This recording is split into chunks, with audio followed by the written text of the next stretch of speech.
Remember, Mark Martin's been in this car this season. This is the first start in the 55 this year for Brian Vickers, but in practice and qualifying, he looked like he'd never been away. And as you mentioned earlier, 2 top 5s last year. Tony Stewart got kicked up high in turn 1 and got way up in the marbles and pays the price. He's going a long way back. Flat left rear. That's what it looks like to me. There's something wrong with that car. It looked like the left rear was down. And the problem is it's going to spin. That'll bring the caution out. Top there, guys. We're wrecked here. Michael McDowell also spins, and a bad week gets worse for Tony Stewart. The 3 Stewart-Haas cars were never in the top 20 in any of the practices. Now here's one lap prior. He's in trouble here already. I don't know if I'm sure he made contact with someone to get that tire, to cut that tire down. But he got in trouble before we really could see what caused it. And Mike, we talked about it. You go around here so fast, he was trapped on the outside. He could not get the pit road for all the cars coming below him. Like you said, Darrell, nowhere to hide. No, there's nowhere to hide it. When you have trouble here, Burns, what happened, buddy? Well, GW was in fact a flat left rear tire going down. He just apologized to his crew and said, guys, I had nowhere to go. I could not get to the bottom of the racetrack. I mean, you can definitely see it right there, and it finally just comes apart. Guarantee you, with just looking at the car and the tire, he made contact with somebody and cut that tire down. You know, if you think back to last year, same thing happened to Jeff Gordon here with racing his teammate, Dale Earnhardt. Wow, things happen so fast here at Bristol. You're right, guys. Tony was just trying to get to the bottom, couldn't do it. That left rear tire blew out. Darrell, I didn't see the Goodyear Eagle rubbed off that tire when I first noticed Tony being in trouble, so I don't know if it was contact or not, but certainly there's some concerns about tires. It would be way too early for the tire to have any problem other than either someone ran into him or it indeed did just cut. Yeah, you run the air pressure so low in the left side tires, you can tear a tire up with low air pressure. Tony Stewart was running 13th when he brought out the first caution of the day. Side by side.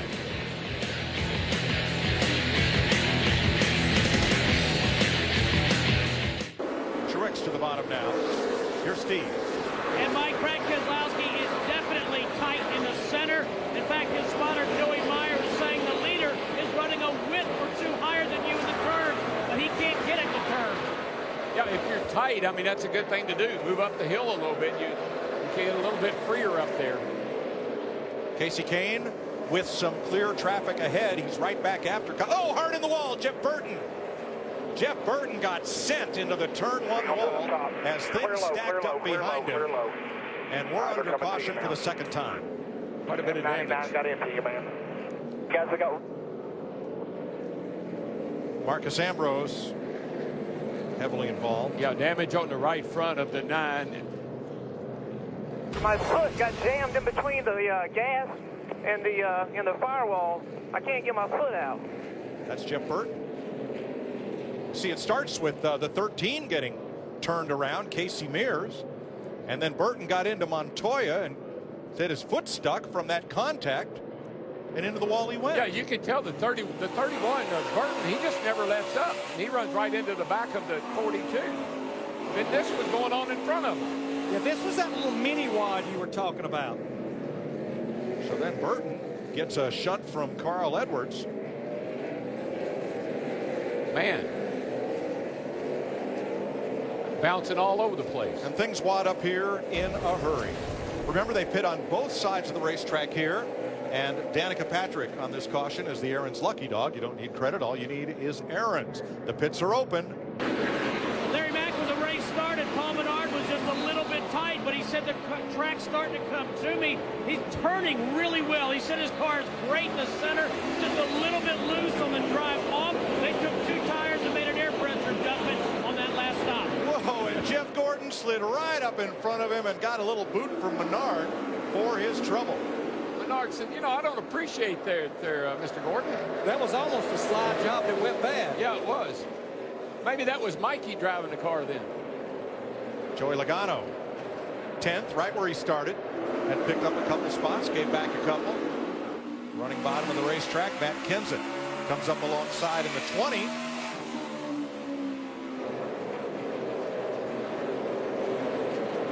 And Keselowski on the outside. Yeah, Joey Logano, the 22, one of the drivers that went with four trouble tires. right here, turn 4. McMurray goes around in the wall, and everybody's going to miss him. There was some guys that banged into each other, but there was some didn't. Jamie McMurray was running third in that number 1 Chevrolet. He just got up a little too high, like we saw Martin Truex do, and there's not any grip right up next to the wall. Watch the black number 1. Just see him up there. He's in that gray stuff, and he just no traction there whatsoever. Nothing you can do. You pick up that debris on your tires, and around you go. Let's ride with Jimmy Johnson. Very, very nice job right there. Darrell, I think it's two things. There's no grip up there, plus all the rubber balls that come off the tires go up there, and it's absolutely like you're on ice. Yes, sir. Came in for a rough landing right there. Things jam up in front as the 34 Reagan takes to the bottom. 3 wide. Kane's going to split him. Strimmy on the high side, and this time it's the 5 that has to lift and wait for an opening. Well, these guys are working their steering wheels to death trying to stay on the lead lap. Kurt Busch coming back on the bottom. He's going after Hamlin. It's a nice little. In the wall, turn 2, the 38 of Gilliland. And that brings out the caution. Now, keep it up there. Keep it up there. You got a bunch more coming. Had a great race going. Qualified well. He was running 17th. And brings out the 4th caution of the day. But that's why Carl Edwards, David Reagan, and David Strimmy were working so hard right there. Exactly, Larry. Right, they were trying to stay on the tail end of the lead lap and not go 1 lap down when Gilliland found the wall exiting turn 2. So, Darrell, tell me about this time release aggression you've been speaking of this weekend. It's early, Mike. I mean, right now you're just working it up. Working up a little aggression internally. You'll let her out here later on today. Steve, what happened that caused Kurt Busch to have to come to pit road? Mike, he ducked down to pit road on lap 223. Just checked with the team. They said they feared they had a flat right rear tire they put on right sides on the number 78. Car in the wall, turn 4, and it's Landon Castle. And we're back under caution for the 5th time.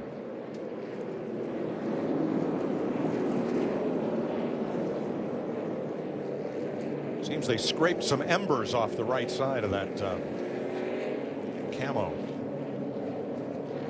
You know, a couple of drivers I think this will benefit will be Denny Hamlin. Remember, he's been complaining about a vibration. Plus, Kyle Busch had fallen all the way back to 9th with those 2 tires in that last stop. I believe that 33 had a right front go down, guys. The thing just darted out into the wall there. I believe he had a right front go down.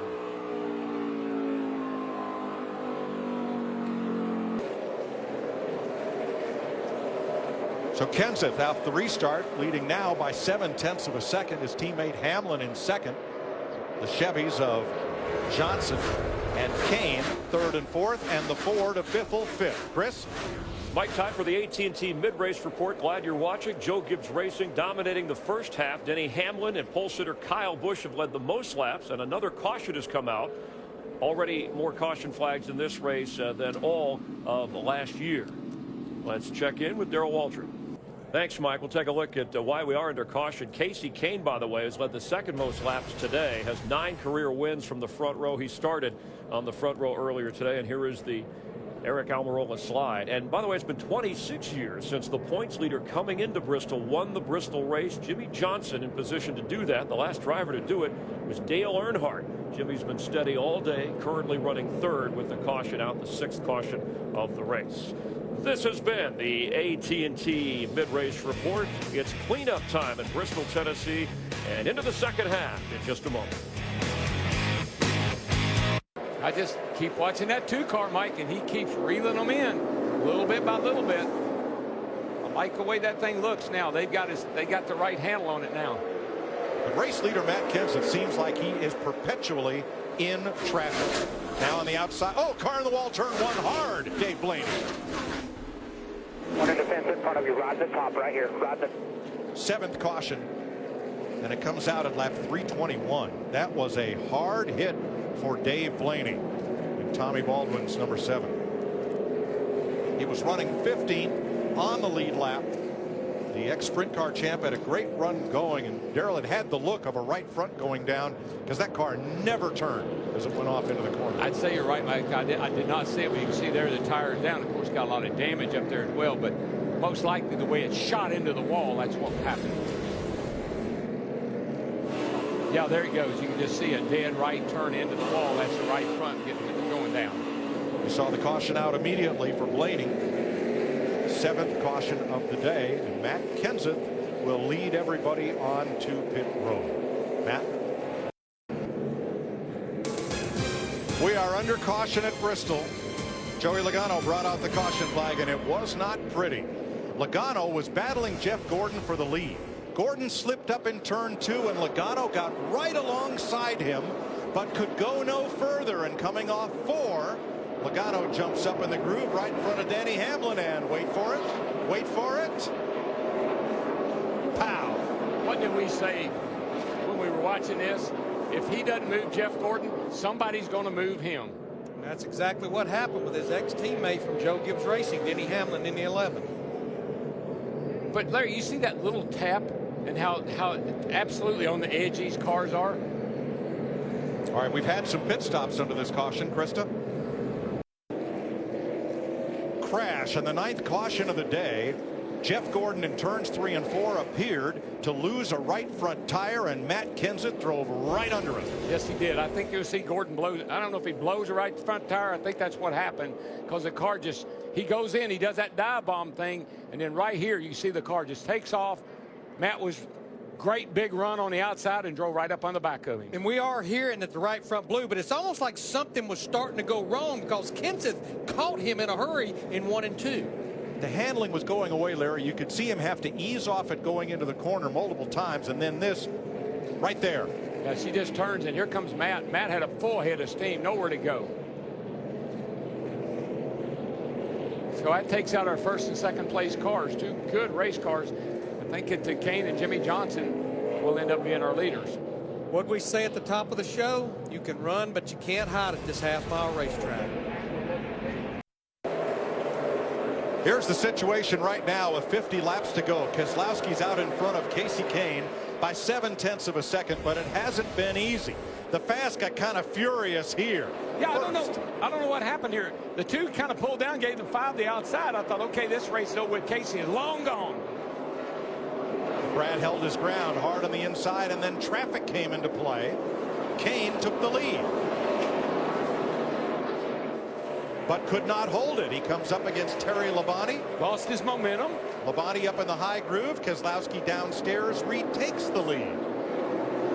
We thought lap cars would pay a price in this. But right here was almost disastrous. That was a car that was gone, and Casey hung on to it, but it cost him a ton of time.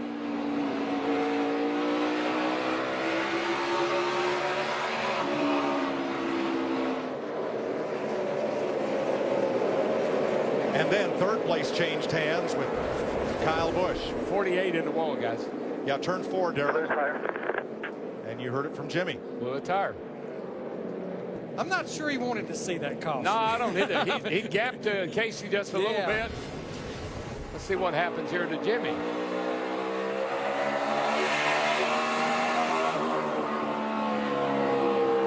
Here it went. Hit the wall, fellas. Blue tire front. Matt? Remember on that last stop of the 48 of Jimmy Johnson, they went with 2 tires lefts. Yeah, everybody did. Somewhat mirrors what his teammate Jeff Gordon and Alan Gustafson did earlier. Exactly. Everybody's been changing lefts, and I think we needed to take a look at these rights from what we've seen here last couple of runs. Johnson had top 10 finishes in 7 of the last 8 Bristol races, including 1 win.